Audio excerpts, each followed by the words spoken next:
So let's just get right into it. There's a credible report out there that former NBA superstar Ben Simmons might just retire at 29 years old. It feels like a total vanishing act from the very top of the sport. And honestly, it's pretty hard to believe. And that's the million-dollar question, isn't it? I mean, how does a player who is supposed to be the next big thing get to a point where just walking away from the game seems like a real possibility? Well, the answer is way more complicated than you probably think. Now, this is the first thing you see everywhere online, right? It's the simple, kind of cynical take that he never really had the passion, that he got the bag, and now he's ready to cash out. But that whole narrative, the one we all think we know so well, it might be missing the single most important piece of the puzzle. Okay, so to really understand what happened, we've got to rewind. We have to remember just how ridiculously high he climbed. Because before the fall, Ben Simmons was, no joke, on top of the NBA world. Just look at this. This tells you everything you need to know about his peak. In 2021, the conversation for the best defender on the entire planet was basically a two-man race, Rudy Gobert and Ben Simmons. Gobert barely won. Simmons was right there, in truly elite company. He wasn't just some all-star. He was an absolute monster on defense. And the hype? Oh man, the hype was off the charts. This was a real take from a major media personality. People genuinely believed that Simmons was so talented, so unique, that he was ready to inherit the league from LeBron James himself. The expectations were just astronomical. And then, that very same year, it all came crashing down. And now we get to it, the moment, the one play that has come to define his entire career. For better, or, well, almost entirely for worse, the passed-up dunk. You can literally draw a line in the sand for his career right here. Before this play, he's a superstar, a candidate for Defensive Player of the Year. After this single moment in a massive Game 7, everything changes. It was, for all intents and purposes, a clean break from the player he was to whatever came next. And the fallout was instant and it was ugly. His own coach and his star teammate basically called him out in the post-game press conference. The fans, who had been screaming for him to be more aggressive for years, they turned on him in a heartbeat. After that, he held out, eventually got traded, and never played another second for the Philadelphia 76ers. The bridge wasn't just burned, it was completely vaporized. But here is where the story that everybody thinks they know takes a massive turn.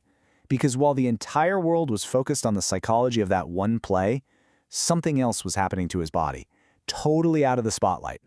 So he eventually gets traded to the Brooklyn Nets, and this was the result. He missed 2/3 of their games, 66%. A number that high isn't just about a guy holding out or having a mental block.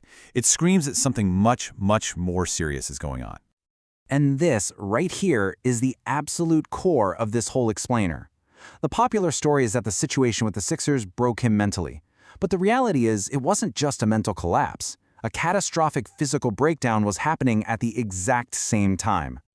And the culprit? A herniated disc in his back. Now, this isn't a minor tweak, okay? This is a serious, debilitating injury where the little cushiony part between your vertebrae actually ruptures. It's the kind of thing that can completely change an athlete's career, and it ended up requiring major surgery in 2022. And don't just take my word for it. In his own words, here's how Simmons described the moment it first happened back when he was still in Philadelphia. He was just running up some stairs when his entire right side just gave out on him. He laid down and was literally unable to move. That was the physical reality going on behind all the public drama. So, when the news of this really serious back injury finally came out, what do you think the reaction was? Widespread skepticism.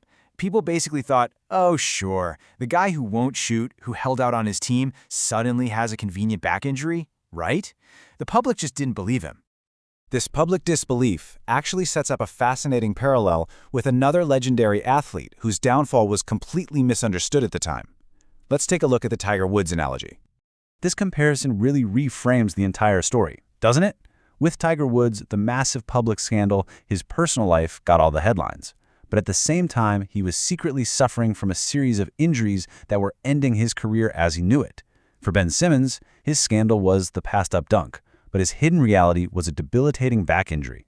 The parallel is kinda undeniable. For both of these guys, the public got fixated on the loud, visible drama, while the real problem, a hidden physical breakdown, was completely overlooked. The world thought Tiger's career ended because of the scandal. In reality, it was his body. And you can argue the exact same thing happened to Ben Simmons. So, let's bring it all together. When you combine his physical reality, the public's perception of him, and his financial situation, walking away starts to look less like quitting and a lot more like a logical conclusion. See, the problem for Simmons was that he had burned through pretty much all of his public goodwill long before he ever got hurt. There were questions about his character before he was even drafted. He got this reputation for being too cool to work on his weaknesses, like his jump shot. And his appearances on the sideline while injured, wearing sunglasses and expensive designer clothes, it just came across as completely tone-deaf. And the consequence of all that? By the time he suffered a legitimate, career-altering injury, the world had already made up its mind about him. Nobody was willing to give him the benefit of the doubt. Just imagine how frustrating that must be, to be genuinely hurt and have the world pretty much tell you they don't believe you. Now, let's add the final and maybe most important piece of the equation, the money. Over the course of his career, Ben Simmons has already earned over $200 million. The guy is financially set for life, many, many times over. And this all creates the final retirement equation. So 1, a severe back injury has robbed him of his elite athleticism. 2, he has more money than he could ever possibly need. And 3, the public offers zero sympathy for his struggle. When you look at it that way, the question isn't why would he retire, it's why wouldn't he? And that's really the ultimate takeaway here. It's so easy to judge from the sidelines, but it's a question worth thinking about. If the one thing that made you special was physically taken from you, and you had nothing left to prove financially, what choice would you make?